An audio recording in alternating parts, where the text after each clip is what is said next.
Kembali menyapa Anda di 102,7 Radio MKFM Bandung, Inspirasi Keluarga Indonesia. Sahabat MK, bagaimana cerita keluarga Anda selama bulan Ramadan kemarin?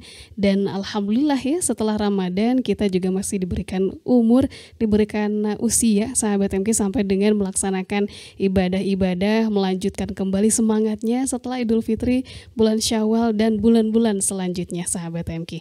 Anda juga boleh berbagi di kesempatan pagi hari ini dalam program Inspirasi Keluarga Silaturahim bersama sahabat siar Mufidah Ulfa dan juga Teh Sasa Esa Agustiana. Dan kali ini saya masih juga di kediaman Teh Sasa berbincang kembali menyapa Anda seputar memaknai masa di Idul Fitri kali ini. Kita lanjutkan kembali Teh di segmen yang kedua. Tadi sudah diceritakan juga cerita keluarga Teh Sasa ya, yang Masya Allah juga masing-masingnya punya aktivitas di luar, sehingga tadi tantangan di bulan Ramadan adalah jarang untuk berkumpul, tapi memang tadi ada waktu-waktu yang dialokasikan juga sahabat MK. Nah Teh Sasa, kalau tadi berbicara terkait kebersamaan, terkait juga momentum di bulan Ramadan, Teh Sasa sendiri memaknai masa di Idul Fitri kali ini seperti apa Teh? Ya, untuk pribadi ukuran masa atau demi masa wal asr, memang betul gitu, kita harus meningkatkan iman dan amal soleh, jangan sampai termasuk orang-orang yang merugi gitu. Karena saya pribadi menyadari di usia sekarang itu udah 58, perkawinan saja kalau nikahnya tahun 89 berapa tahun ya, 2023? 35 atau 36 ya Teh? Pokoknya itu lagi ya kalau nikah sudah selama itu, dan juga usia saya selama itu. Kemarin itu waktu habis umroh di akhir zaman kalau saya lihat sih ya, karena melihat Mekah dan Madinah sekarang udah menghijau, dan juga bangunan tinggi semakin banyak gitu, dan kondisi jamaah yang pergi umroh ke sana pun kelihatan sekali pemahaman terhadap Islamnya walau alam ya. Karena misalkan pergi tawaf saja mereka berdesakan sampai rela gitu menyikut orang lain gitu. Itu memang terjadi tahun demi tahun, cuman sekarang karena jumlahnya semakin banyak gitu, dan itu membuat saya lihat di pusat intinya saja mereka tuh tidak berakhlak gitu. Untuk oknum-oknum yang kurang paham gitu kan, kalau kita mah menyakiti satu tubuh gitu, ibaratnya kalau saudara kita sakit ya kita ikut sakit gitu. Tapi mengapa mereka bisa begitu gitu? Makanya saya tidak pernah mendekati Hajar Aswad, itu nggak pernah gitu. Selalu pakai ini aja memakai tanda saja gitu, tidak pernah berusaha untuk mencium Hajar Aswad. Nah, kenapa saya kaitkan ke sana? Sama Ramadan pun kan sama nih seluruh dunia gitu. Kemarin saya mengamati Imam Masjidil Haram, ada salah satunya yang mendoakan Aqsa gitu. Nah saya itu tunggu-tunggu banget setelah ada kejadian di Aqsa. Biasalah kalau orang Israel itu cari masalahnya pasti orang-orang yang sedang ibadah Ramadan, betul, itu betul. Pasti gitu diganggu. Nah innalillahnya ternyata imam tersebut, alhamdulillah maksud saya, berdoa kunut untuk mendoakan. Itu paling saya tunggu-tunggu banget gitu ya. Nah disitulah saya merasa bahwa ikatan masa atau di dalam waktu yang sempit ini dunia saja gitu, baik itu di pusat inti Mekah ataupun Ramadan seluruh dunia, masih kecil gitu.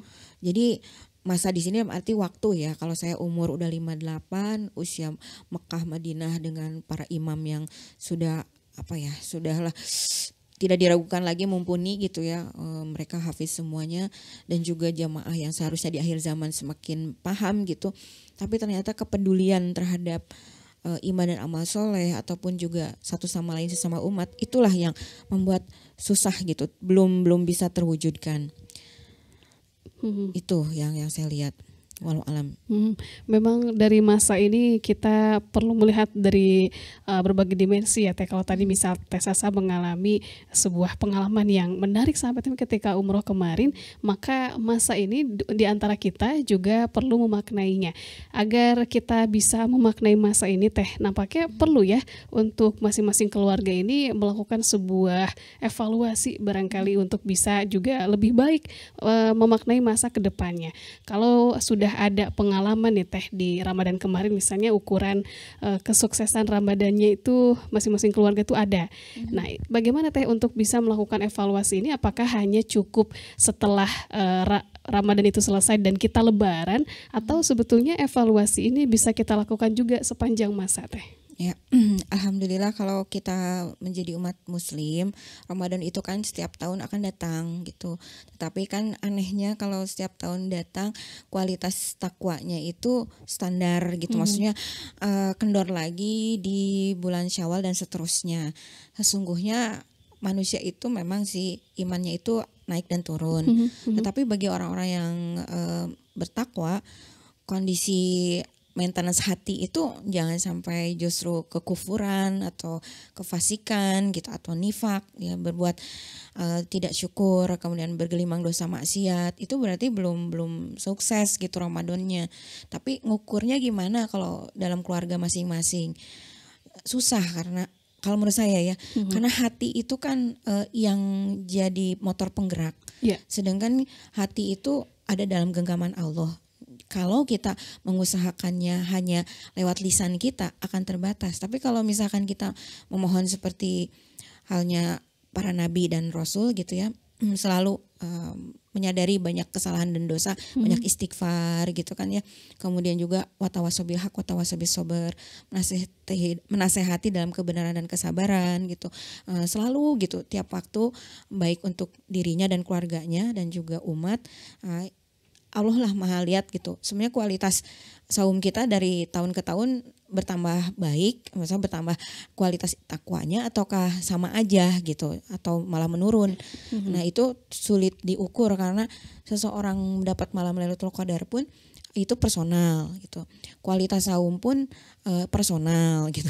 Karena langsung Allah yang menilai gitu. Jadi kalau misalkan anggota keluarga yang masih ada dalam serumah, ya paling jangan kelewat sholat subuhnya gitu kan, jangan sampai masih bertengkar di bulan Ramadan gitu kan. Kualitas takwanya itu kan harus orang yang bisa menahan emosi dan memaafkan. Wal kadziminal ghaidza wal afi aninas. Jadi memang kualitas seseorang di bulan Ramadan, saya pribadi nggak bisa mengukur takwanya suami, nggak bisa mengukur takwanya anak. Lalu gimana dong gitu? Ya saya kadang hanya bisa menitipkan dalam bentuk doa gitu. Jadi kalau personal juga Lailatul Qadar kan yang Allahumma innaka afuwun tuhibbul afwa fa'fu anni gitu kan. Ya Allah, Engkau yang Maha Pemaaf, memohon dimaafkan. Nah, orang itu udah sampai di level itukah, sampai layak bertemu dengan malam yang dimuliakan atau malam yang penuh dengan magfirah tadi gitu kan. Apakah layak atau tidak, itu juga personal gitu. Iya, betul. Tidak mungkin kita bilang, oh saya udah dapat nih gitu. Ternyata bagi seseorang berkesan di malam 21, yang lain malah malam 29 gitu. Ada juga yang kayak gitu. Tanda-tanda alam seperti apa pas paginya, ada yang oh ini mendung katanya, ini langitnya bagus, tidak berawan, tapi mataharinya tidak panas. Nah itu kan ciri-ciri tanda alam pun Rasul menyatakannya tuh setelahnya gitu. Kalian pernah tahu nggak ada suatu malam? Nah para sahabat jadi menerka gitu, yang mana gitu. Karena kalau ditanya ke sahabat Abu Bakar As-Siddiq radhiyallahu anhu kan, siapa yang hari ini udah sedekah, beliau kan angkat tangan. Siapa yang hari ini udah saum, beliau gitu ya. Jadi memang sekarang mah kita fastabiqul khairat aja. Inti di keluarga itu ya berlomba-lomba dalam kebaikan. Soal nanti bagaimana, nah cuman Allah yang maha menilai gitu. Cuman Allah yang maha menilai gitu. Jadi berlomba-lombalah fastabiqul khairat dalam kebaikan. Nanti liyabluwakum ayyukum ahsanu amala, biar nanti Allah yang maha menilai gitu. Saya nggak bisa menjudge misalkan seseorang yang banyak berdakwah keliling itu adalah yang terbaik, atau orang yang sholat di rumah itu tidak baik gitu. Sebab kita kondisi hati itulah yang paling tahu tuh Allah gitu. Mungkin itu sih kalau untuk saya pribadi ya, makna Ramadan dari tahun ke tahun, dan tahun ini pun begitu. Banyak tafakurnya mah bahwa saya banyak kekurangan dan saya belum tentu bisa menjadi istri atau ibu yang baik, atau juga tapi saya berusaha selalu memperbaiki kualitas komunikasi, terutama karena komunikasi itu yang paling berat ya. Karena biasanya orang kalau udah salah persepsi, walaupun muatannya bagus, nanti gampang tersinggung. Nah makanya kualitas takwanya itu yang paling penting adalah itu, yang wal kaziminal ghaiza wal afi aninas, itu paling penting itu. Bisa menahan emosi dan memaafkan itu paling penting. Nah, agak susah kalau orang-orang yang minta dimaafkan tapi emosian gitu. Kan iya. di malam Lailatul Qadar katanya minta dimaafkan, Iya. tapi dia sendiri belum bisa berbuat baik pada orang yang berbuat buruk pada dia gitu. Bisa berdampingan, bisa ngobrol bareng gitu. Kan misalkan sekali berasiah istri Firaun beserta Firaun itu dia bisa berdampingan dan dia tetap mengabdi kepada Allah gitu. Jadi seperti itulah yang seharusnya gitu. Walau alam bisawab. Karena memang di bulan Ramadan kemarin kondisi di masing-masing keluarga juga tadi ya mungkin ada menemui tantangan dan sebagainya, dan yang terpenting tentu saja adalah tadi sahabat MK, bagaimana fastabiqul khairat ini tetap dihidupkan di masing-masing keluarga dan tentu di diri kitanya sendiri, karena kalau kita mengharapkan keluarga kita fastabiqul khairat nampaknya harus dimulai dari diri kita sendirinya juga ya Teh ya. Iya. Pada intinya kita tidak bisa mengharapkan orang lain gitu. Kita hanya bisa ngajak, menyeru, dakwah, kemudian juga nasihat gitu. Selebihnya doa itu. Memberi contoh iya, tapi kalau setelahnya kita udah serahkan kepada Allah. Karena kan hidayah itu bukan urusan manusia. Allah Maha tahu sebenarnya dia tuh mau menerima enggak gitu. Dia menjadi receiver yang baik atau enggak gitu, atau kalau menolak gitu, cuman Allah yang tahu. Di Al-Qasas ayat 56. Jadi kita nggak bisa memberi hidayah pada orang yang kita cintai atau kasihi sekalipun, karena cuman Allah saja yang maha mengetahui sebenarnya dia mau berubah atau enggak. Itu kaitan diingatkan kepada Rasulullah SAW yang sangat mencintai paman beliau, yaitu Abu Talib ya, tetap dalam kekufuran atau kekafiran. Beliau meninggal ya tidak masuk Islam gitu. Jadi Ramadan pun demikian gitu. Ada orang yang tahun ini alhamdulillah gitu ya, taubatan nasuha gitu ya, malam Lailatul Qadar juga ikut beritikaf gitu. Tapi ada juga yang malam Lailatul Qadar nanti aja lah kalau udah tua, udah pensiun gitu kan. Padahal belum tentu keumuran gitu. Jadi kualitas pasangan atau anak atau kita sendiri cuman Allah yang tahu gitu. Dan itu tidak perlu saya ceritakan lebih detail lagi, karena biasanya semua keluarga atau diri kita tuh punya aib yang Allah tutupi. Sekiranya dibuka tuh udahlah, kata Allah atau kata manusia tuh udahlah nggak ada artinya gitu. Betul. Makanya kan setiap orang berbuat buruk di muka bumi ini masih diberi tangguh. Kalau sekiranya semuanya dieksekusi atau dibalas, langsung punah isi dunia ini gitu. Iya. Masya Allah. Itu dia ya sahabat MK, kalau memang di antara kita saat ini masih ada yang ragu-ragu nih sahabat MK, apakah kemarin Ramadannya sudah berhasil atau belum, dan sudah lebaran ini sudah berakhir begitu ya bulan Ramadannya, apakah juga Allah menerima amalan-amalan kita? Maka kita sebetulnya tidak bisa memastikan 100%, wallahu alam bisawab ya sahabat MK. Maka yang bisa kita lakukan adalah terus meneruskan semangat Ramadannya kendati kita sudah melaksanakan lebaran, Idul Fitri. Jadi mudah-mudahan di momentum Idul Fitri ini kita bisa kembali memaknai masa yang kita miliki saat ini sahabat MK, tentu juga bersama dengan keluarga.